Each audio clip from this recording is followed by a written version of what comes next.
আচ্ছা কোনছে আল্লাহ বড় না মানুষ বড়? ধরো গাদা, তুই কার হাতে কার জোড়া দেশ? কুড়াই আল্লাহ আর কুড়াই মানুষ।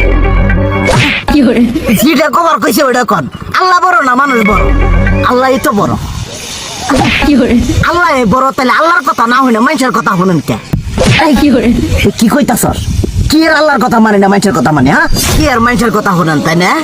আমনে যে ওই দিনকে ডায়াবেটিসের রোগ নিয়ে যে হাসপাতালে গেলেন, ডাক্তার আপনার কত কিছু খাবার না করলো, সব কিছু না খাই এখন চলতেছেন, তাহলে আল্লাহ যে আপনারে কইছে যে হারাম খাবার না, সুদ খাবার না, কই আপনি তো কাম কাজ বাদ দিয়ে এলাকার মধ্যে টাকা পয়সা না গায়ে খালি ওইলে দিয়েই খান, নিজেরা টিয়াও হালাল ভাবে কামাই করেন না, ওই সুদ তো না কটা টিয়া করে লাভ আহে ওইলে দিয়ে দিয়ে চলেন আর পেট বড় বানাইছেন।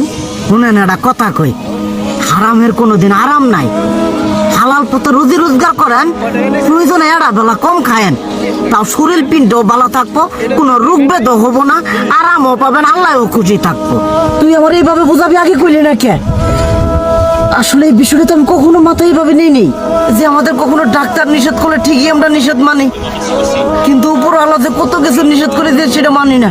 আর এই যে হারাম পথে টিয়া পয়সা কামাই করতেছেন, শরীরের মধ্যে দুনিয়া রোগ বেত হয়েছে, দেখা যাইতেছে যা টিয়া হারাম পথে কামাই করতেছেন তার তো বেশি টিয়া মনে করেন জ্বলেই যাইতেছে গা বেশি। আজকের পর থেকে আমি আর এই হারাম সুদ খামো না, আমি হালাল পথে চলবো, হালাল টাকা পয়সা ইনকাম করবো। এতে করে যদি একবেলা কমও খাইতে হয় তবুও খামো, তবু আমি আর এই হারাম পথে চলবো না। আচ্ছা ঠিক আছে।